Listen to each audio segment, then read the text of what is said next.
자, 우리 오늘 우리에게 주시는 하나님의 말씀 찾겠습니다. 우리 빌립보서 2장 19절에서 30절까지 말씀입니다. 빌립보서 2장 19에서 30절까지 말씀. 우리 함께 읽도록 합니다. 19절 말씀부터 읽습니다. 시작. 내가 디모데를 속히 너희에게 보내시기를 주 안에서 바람은 너희의 사정을 알므로 안위를 받으려 함이니 이는 뜻을 같이하여 너희 사정을 진실히 생각할 자가 이밖에 내게 없음이라. 그들이 다 자기 일을 구하고 그리스도 예수의 일을 구하지 아니하되 디모데의 연단을 너희가 아나니 자식이 아비에게 함같이 나와 함께 복음을 위하여 수고하였느니라. 그러므로 내가 내 일을 어떻게 될지를 보아서 곧 이 사람을 보내기를 바라고 나도 속히 가게 될 것을 주 안에서 확신하노라. 그러나 에바브로디도를 너희에게 보내는 것이 필요한 줄로 생각하노니 그는 나의 형제요 함께 수고하고 함께 군사된 자요 너희 사자로 내가 쓸 것을 돕는 자라. 그가 너희 무리를 간절히 사모하고 자기가 병든 것을 너희가 들은 줄을 알고 심히 근심한지라. 그가 병들어 죽게 되었으나 하나님이 그를 긍휼히 여기셨고 그뿐 아니라 또 나를 긍휼히 여기사 내 근심 위에 근심을 면하게 하셨느니라. 그러므로 내가 더욱 급히 그를 보낸 것은 너희로 그를 다시 보고 기뻐하게 하며 내 근심도 덜려 함이니라. 이러므로 너희가 주 안에서 모든 기쁨으로 그를 영접하고 또 이와 같은 자들을 존귀히 여기라. 그가 그리스도의 일을 위하여 죽기에 이르러도 자기 목숨을 돌보지 아니한 것은 나를 섬기는 너의 일의 부족함을 채우려 함이니라. 아멘. 네, 좀 길지만 우리 함께 읽어주셔서 감사드립니다. 자, 할렐루야. 우리 지난 한 주간 여러분 어떻게 잘 지내셨습니까? 날씨도 변하고 그죠? 또 항상 또 우리의 삶은 바쁘죠, 그죠?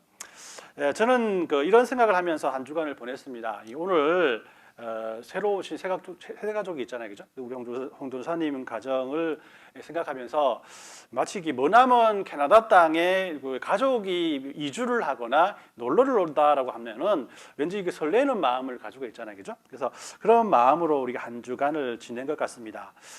하나님은 그런 것 같습니다. 우리가 하루하루 살아갈 때 하나님께서는 언제나 우리에게 은혜를 베풀어 주시는 분이시거든요. 그런데 우리는 그 은혜를 내가 기분 좋거나 나에게 좋은 일이 생길 때만 챙겨 먹는 것 같아. 이게 하나님께서 나에게 주신 은혜구나라는 생각을 하죠. 그래서 이 전도사님이 오시는 것으로 기분 좋게 한 주간을 지냈던 저를 생각하면서 홍전사님이 주안의 교회에 오시기까지 모든 과정들을 이렇게 생각하게 되었어요. 우리가 주일학교 교육자를 위해서 기도했던 한 1년여의 그 기간 또 시간 또 응답 오기까지 인내하며 기다렸던 수많은 그런 시간들 가운데 우리는 힘들고 희망이 보이지 않았지만은 하나님께서는 모든 이 힘든 순간에도 그에 맞는 은혜를 부어주셨구나라는 생각을 하게 되었어요. 이 하나님의 시와 때를 하나님의 응답을 통해서만 깨닫게 되는 저의 연약함이 새로운 동역자를 만난 저의 설레임을 더욱 은혜롭게 한 주였지 않나라는 생각을 해보았습니다. 그래서 오늘은 새로 오신 교역자와 이 가족을 맞는 우리 주안의 교회가 서로 어떤 마음을 가지고 우리 한 가족을 환영해야 할까라는 그런 질문에 대해서 오늘 주신 본문을 가지고 그 답을 얻는 시간이 되었으면 합니다. 먼저 이 새로 오신 전도사님을 우리가 어떤 마음으로 불러야 할지에 대해서 한번 이렇게 고민해 보고자 합니다. 물론 전도사님은 전도사님이라 하고 사모님은 사모님이라 불러야 하는 것이 아닌가라는 생각을 하지만 제가 여러분들과 함께 고민해 보고자 하는 것은 어떤 마음으로 우리가 불러야 할 것인가. 이 문제에 대해서 접근하기 위해서 우리는 부르는 호칭에 대한 이해가 분명히 있어야 될 것이라 생각을 합니다. 우리 지난주에 1:1 제자 양육자반에서 이 교육자, 평신도, 사역자, 동역자 이런 단어들에 대해서 한번 이야기한 적이 있거든요. 우리는 평상시에 목사님, 전사님이라고 부르지만 때때로는 또 그런 분들을 이렇게 목회자, 교역자, 사역자 이런 호칭들을 많이 부르게 돼요. 이것이 정확하게 뭔지를 알지 못하고 그냥 부르기 때문에 혼동할 때가 너무나 많다라는 것이죠. 이런 이야기가 있더라고요. 한 교회가 한 교회에서 이 선교 보고를 하러 오신 선교사님을 담임 목사님이 소개를 하는데 그 설명을 듣고 이 어떤 그 성도들과 굉장히 고개를 갸우뚱거렸다고 합니다. 담임 목사님이 선교사님을 소개하는데 이 선교사님은 훌륭한 목회자로서 한국에서 교육자 생활을 하셨고 지금은 캄보디아에서 사역을 하는 사역자이십니다라고 소개를 했다고 해요. 우리가 참 혼돈이 주죠, 그죠? 목회자가 무엇인지, 교육자가 무엇인지, 사역자가 무엇인지 호칭에 대해서 잘 모르니까 이분은 도대체 어떤 분이신가라는 생각을 할 때가 있다는 것이죠. 그런데 우리가 교회 용어 사전이라는 것을 통해서 한번 살펴보면 교육자와 목회자와 사역자는 조금씩 차이가 있다는 것을 알 수가 있어요. 우선 이게 목회자라고 했을 때 목회자라는 것은 설교를 하고 또 예식을 교회에서의 성찬식이나 이런 세례식 같은 예식을 하고 또 교회를 관리하고 행정하는 또 성도들의 신앙생활을 지도하는 교회에서 전반적인 일에 대해서 책임을 지는 대표적인 그 사역자로서는 목사라는 그 사람들을 의미합니다.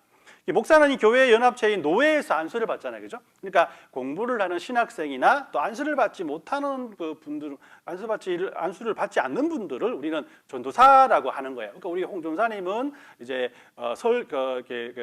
노회 안수를 기다리고 있는 공부를 하는 신학생이시다라고 우리 여러분들께서 생각하시면 될 것 같습니다. 또 이 교육자라는 것은 교회로부터 급여를 받고 교육에 종사하는 사람들, 모든 사람들을 뜻하거든요. 그러니까 여기에는 목사나 전도사를 포함해서 큰 교회 같은 경우에는 교회 직원들이 있잖아요, 그죠? 교회 직원들을 모두 포함하는 것이라고 할 수 있어요. 그러니까 이것은 교회 내의 특정 부서를 책임지고 페이를 받으며 일하는 사람이라고 할 수가 있어요. 또 이제 사역자라고 하는 것이 있습니다. 사역자는 미니스트리라고 하는데요. 좀 더 포괄적이죠. 그러니까 사역자에게는 이 복음과 교회를 위해서 일하는 모든 사람들을 사역자라고 하는데 그렇기 때문에 여기에 해당하는 사람들이 목사나 전도사뿐만 아니라 장로나 권사나 집사와 같은 일반 성도들도 포함될 수 있습니다. 그래서 만약에 찬양을 집중적으로 섬기는 집사님이라고 하면은 찬양 사역자라고 이렇게 말을 하잖아요, 그죠? 신학을 하지 않고도 교육자가 되지 않은 상태에서도 복음을 위해서 일하는 사람들을 우리는 평신도 사역자라고 이렇게 부를 수 있다라는 것이죠. 그런데 저는 앞에 있는 그런 모든 호칭들보다도 저 스스로 동력자라는 말이 참 마음에 듭니다. 이 동력자라는 것은 코워커라는 뜻이거든요. 그러니까 함께 일하는 동료를 쉽게 말해서 가리키는 겁니다. 제가 왜 이 동력자라는 단어를 좋아하냐면은 하나님의 일을 하는 데는 높고 낮음이 상하 관계가 또 성스럽고 초남이 없기 때문이라고 할 수 있기 때문입니다.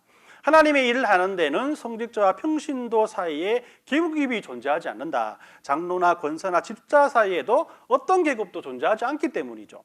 무슨 일을 하든지 하나님의 영광을 위해서 하는 것은 모두에게 거룩한 직분, 즉 성직이 되기 때문인데 그렇기 때문에 저와 여러분들은 하나님의 일을 하는 데에 대해서는 어떤 목회자와 또 평신도 사이가 아니라 서로 동력자 사이다라고 할 수가 있다는 거예요.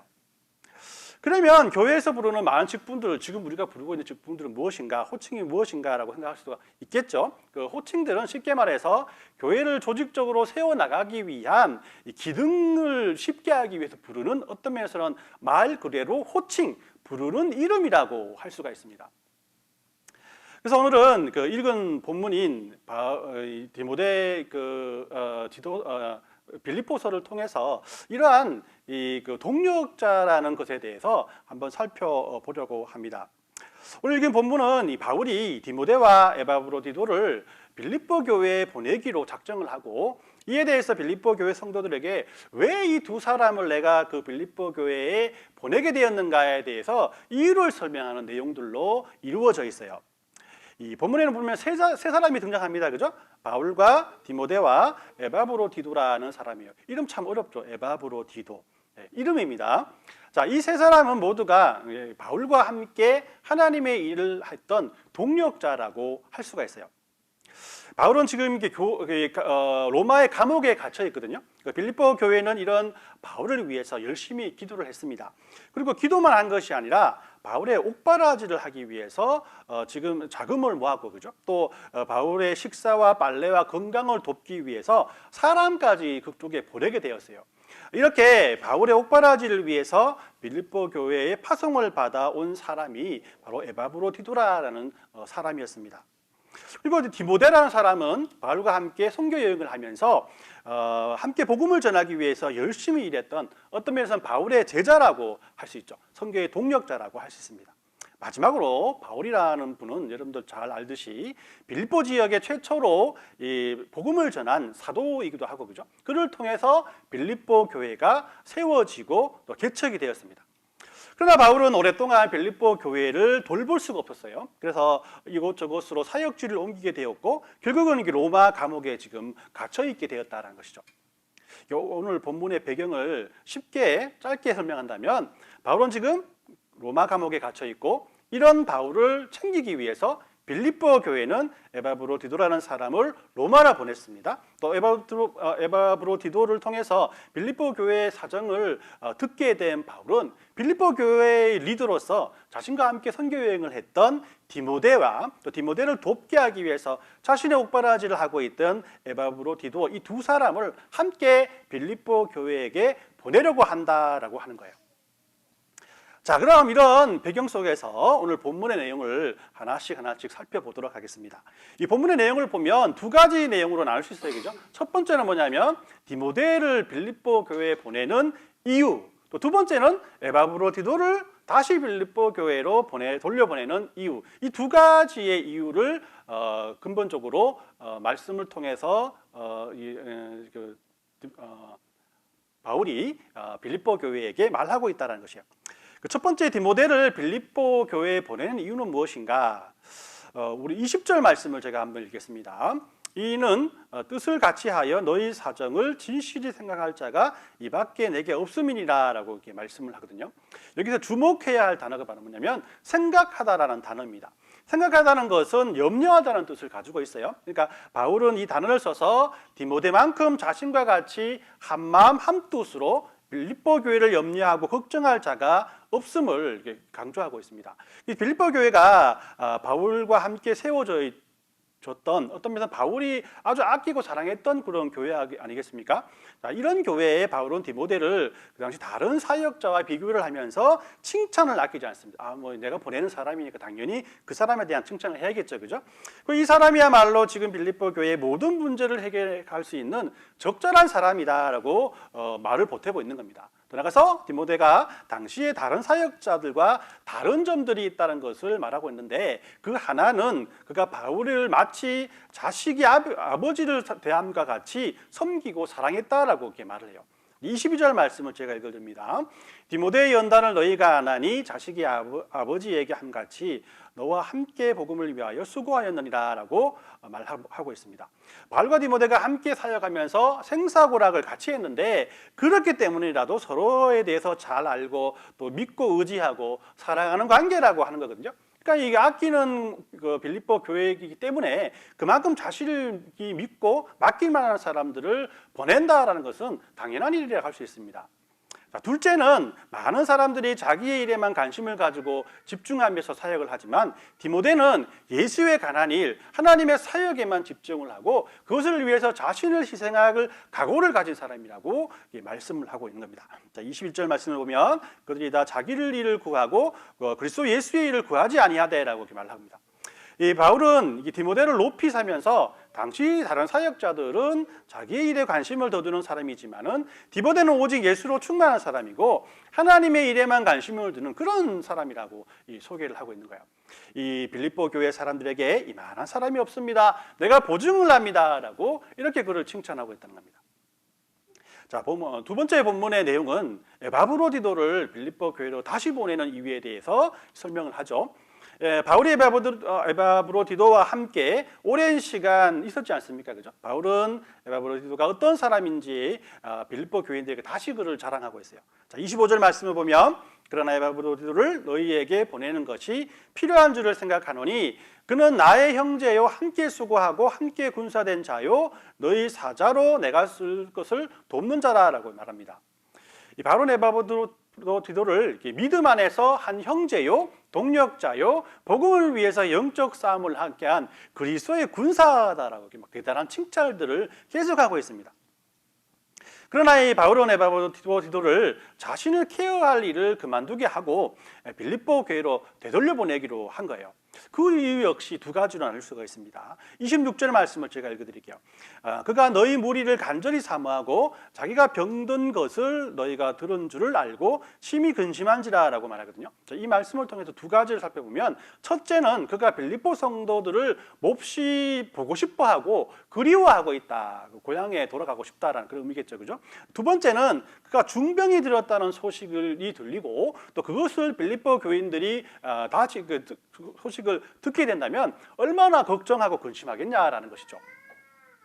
에바브로디도는 로마에서 바울의 옥바라지를 하는 중에 중병이 들어서 죽음의 문턱까지 갔었습니다. 그러나 하나님께서 그에게 은혜를 베풀어 주셔서 그의 병이 치유함을 받게 되었죠. 이것은 에바브로디도에게만 은혜가 아니라 바울에게도 참 큰 은혜였습니다. 자기를 돌보다가 그렇게 사역하다가 그게 중병에 들어서 죽으면 얼마나 자기 스스로가 허무하겠습니까? 그리고 그가 죽었다면 그를 파송한 빌립보 교회가 얼마나 애통하겠냐라는 것이죠. 이런 상황 속에서 에바브로디도를 볼로 보내니까 기쁨으로 그를 영접하고 그를 존귀하게 여기라라고 바울이 그들에게 부탁을 하고 있다는 겁니다. 자, 오늘 제가 이 본문 말씀을 이렇게 여러분들과 함께 나누는 이유는 이 본문에 나오는 바울과 디모데와 에바브로디도의 모습이 하나님의 일에 대해서 참된 동력자의 의미를 우리에게 잘 보여주기 때문이다라고 한 거예요. 자, 그럼 이 동력자가 무엇인가? 동력은 같은 일을 하는 사람이라고 여러분들 말씀드렸습니다. 주안의 교회의 모든 성도들은 모두 다른 일을 하고 있지 않습니까? 모든 다양한 직업에서 최선을 다해서 하루하루 살아가고 있는 여러분들 아니겠습니까? 그런 여러분들이 교회에 와서 하나로 뭉쳐서 한 마음과 한 뜻으로 함께 모여서 예배하고 찬양할 수 있는 이유는 다른 것이 아닙니다. 하나님의 일로 함께 모이는 거예요. 하나님에 대한 일에 관심을 가지고 여러분들이 그것을 집중해서 초점을 맞춰서 이곳에 모여 있다는 것이죠. 우리는 모두 다른 일을 하면서도 세상에 살아가고 있지만 이렇게 교회 안에서는 하나님의 일이라는 같은 일을 하는 동력자이기 때문에 이렇게 함께 모여서 예배할 수 있다는 것이죠. 여러분 생각해 보십시오. 바울은 죄수이고 디모데는 목회자이고 에바브로디도는 간병이 아닙니까? 그죠?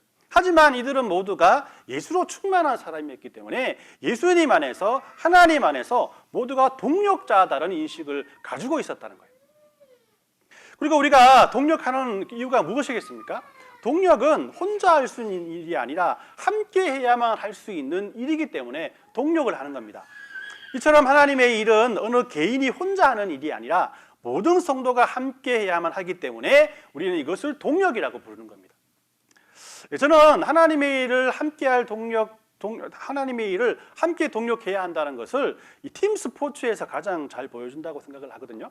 여러분 축구나 야구나 배구나 농구 같은 팀으로 하는 스포츠는 그야말로 전부 다 이 동력을 해야만 할 수 있는 그런 그 스포츠라고 할 수 있습니다.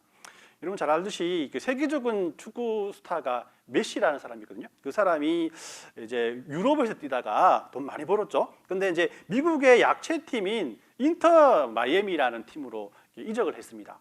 인터 마이애미라는 팀은 그 리그에서 꼴찌를 하던 팀이거든요. 가끔가다 6번 지고 1번 이기고 이런 식의 그런 꼴찌하는 팀이었는데 메시가 가면서 연성 6번 막 승리를 하면서 1등을 했거든요. 이번에요. 이런 뉴스를 제가 봤습니다. 유튜브에 나오는 영상을 잠깐 보니까 동네 축구에서 이 프로 선수가 뛰는 것 같이 그렇게 헐헐 이렇게 날더라고요. 그러나 아무리 메시가 위대한 선수이지만 11명이 뛰는 축구에서 혼자 뛴다는 것은 상상할 수가 없습니다. 10명의 선수가 있어야만이 축구라는 게임이 시작되기 때문이죠. 자, 빌립보 교회에 믿음직한 목회자 디모데를 보냅니다. 그런데 또 바울은 디모데만 보내는 것이 아니라 에바브로디도를 그의 동력자로 보내주죠. 그리고 이들 뒤에는 빌립보 교회를 사랑하고 아끼는 바울이 그들의 사역과 빌립보 교회를 위해서 기도로 서포트해 주는 것이에요. 자, 이것이 바로 동력이라는 거죠. 이것이 바로 팀워크이고 이것이 바로 생사고락을 같이 하는 믿음의 동지라고 할 수 있는 거예요. 하나님의 일은 이렇게 목회자와 성도들이 함께 동력자가 되고 섬기고 봉사하게끔 되어 있는 겁니다. 그래서 저와 여러분들의 사실적 관계는 목회자와 평신도가 아니라 바로 동력자가 되는 것이에요. 오늘 제가 말씀을 정리를 해봅니다. 저와 여러분들은 모두는 하나님의 일을 함께하는 동력자입니다. 바울과 디모데와 에바브로디도의 공통점은 예수 안에서 충만한 삶을 살았던 사람이었기 때문이에요. 그렇기 때문에 예수님으로 인해서 충만한 가운데 있는 우리는 예수님 안에서 모두 동력자가 되어야 합니다. 우리가 하나님의 일을 하는데 모두가 동력해야 하는 이유는 하나님의 일 자체가 혼자 하는 것이 아니기 때문이에요. 우리 주안의 교회도 어느 한 사람이 어느 한 목사인 저와 저가 혼자서 이끌어갈 수 있는 것이 아니에요. 저와 여러분들이 맡은 곳에서 하나님에 대한 충만한 그런 은혜 가운데 일을 할 때 하나님께서 원하시는 방향으로 굳건히 나아갈 수 있다는 것이에요. 오늘 새로 부임하신 이 홍전사님과 가족들도 바울이 디모데를 빌립보 교회에 보냈듯이 하나님께서 주안의 교회에 동력자를 보내주셨습니다. 29절 말씀을 제가 읽어드립니다. 이러므로 너희가 주 안에 모든 기쁨으로 그를 영접하고 또 그와 같은 자들을 존귀 여기라라고 말을 해요. 이 말씀을 보면 그 사도 바울의 서신서에 보면 주 안에란 말을 굉장히 많이 하거든요. 참 우리 교회 주안의 교회 이름 참 잘 지은 것 같습니다. 이 모든 일이 주 안에서 하나가 되어야 되지 않겠습니까? 그죠? 29절 말씀을 보면 주 안에서 모든 기쁨으로 그를 영접하고 또 그 이와 같은 자들을 존귀 여기라라고 말을 해요. 그렇기 때문에 우리 모든 성도님들은 새로 부임하신 우리 홍전사님의 가정을 29절의 말씀처럼 그리고 오늘 설교의 제목처럼 기쁨으로 영접하고 존귀하게 여겨야 한다는 거예요. 기쁨으로 영접하고 존귀하게 여겨야 된다는 그 말이 어떤 말입니까? 서로 기뻐하며 그를 맞고 서로 명예롭고 서로 자랑스러워하게까지 여기라라는 것이에요. 왜냐하면 동력은 아름다운 것이기 때문에 동력한다고 해서 막 어떤 힘들고 어려운 일들을 왜 하나님께서 동력을 시키겠습니까? 힘들고 어려운 일은 한 명이 하면 되는 겁니다. 그러나 이 동력이란 것은 아름다운 것이기 때문에 함께 하러 가는 거예요. 동력하면 기쁘고 동력하면 서로를 귀히 여기고 동력하면 서로를 돌보게 되는 거예요. 그리고 동력을 하면은 무엇보다도 예수님으로 충만하게 되고 복음의 열매를 맺고 하나님을 향한 비전이 그 비전으로 그치는 것이 아니라 우리의 삶 속에서 실제적으로 이루어지는 은혜를 체험하게 될 것이기 때문에 하나님께서 동력하라라고 합니다. 기쁨으로 영접하고 존귀하게 여기려는 말은 이렇게 성도들이 서로를 보며 따봉 이렇게 미소 지으라고 하는 거예요. 이거 한번 이렇게 좀 이렇게 부끄럽겠지만 옆에 분들하고 한번 이렇게 윙크 한번 해보시죠. 자, 옆에 똥따봉 왕따봉 이렇게 하겠죠. 예, 이렇게 서로가 서로를 위해서 최선을 다해서 그를 공경하고 서로가 서로를 자랑스럽게 여기는 것이 바로 동력의 마음가짐이다라고 하는 겁니다. 저는 우리 주안의 교회도 모두가 동력자로서 빌립보 교회처럼 기쁨으로 사역하는 교회가 되었으면 좋겠습니다. 서로가 서로에게 바울이 되고 디모데가 되고 에바브로디도가 되어서 서로를 귀하게 생각하고 서로를 돌보고 서로를 세워주고 사랑으로 대하는 동력자가 되었으면 좋겠습니다. 이런 은혜가 우리 주안의 교회의 모든 성도님들과 그리고 오늘 처음으로 예배하는 우리 홍요셉 전사님과 박유미 사모님 그리고 아이들에게 넘쳐나시길 예수님의 이름으로 축원합니다. 아멘.